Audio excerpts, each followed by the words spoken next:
So we did our very first pour last week, which turned out awesome, but not exactly as I was planning. So what I was hoping for was us to do the pour on this side, which would end up being the back of it. Then when we flipped it over, the actual design that we would be using would be on the front. Like our piece last week, we had it propped like this, and then this was the pour that we got. I was hoping that whenever we flipped it over, it would look the same on the other side, but as you can see, it looks way different. So I'm going to be trying a different method today that is called the straight pour method to hopefully get these same sort of results on the back. So we don't have to use 2 acrylic pieces, we can just use 1. We are going to be layering our paints into 1 cup. I would be using just a plastic cup, but I don't have anything bigger than this. So I'm just going to be using a mason jar for this, and we are going to layer our paint in here, and then we are going to pour it just straight onto here.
It's actually kind of seemed like the perfect amount of paint. I don't want to waste too much, but I also want it to cover the whole thing because I don't want to, in the middle of this, have to mix some more paint and Floetrol together.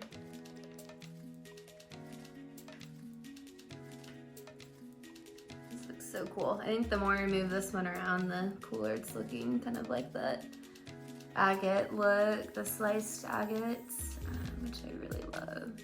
So I'm going to let this totally dry and cure. It's going to take about 24 to 48 hours.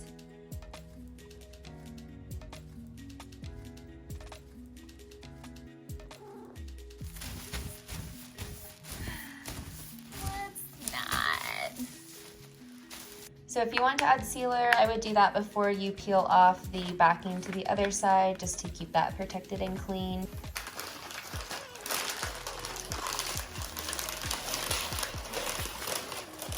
It's definitely more of like a fluid kind of tie-dye look versus the marble here.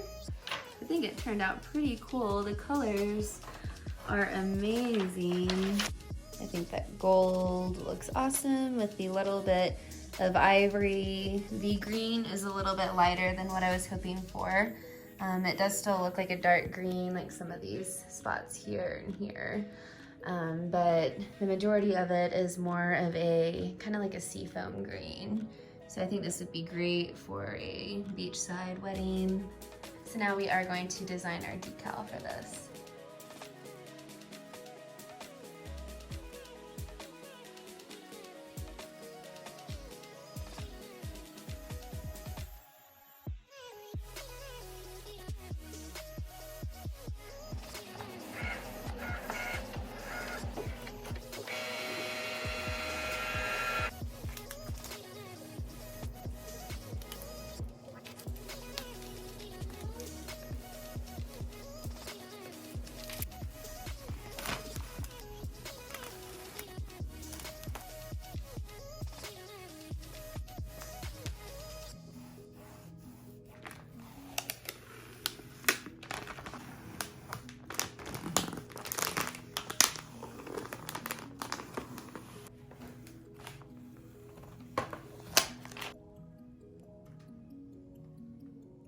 I'm already working on some other ideas to achieve that same design on the front and the back.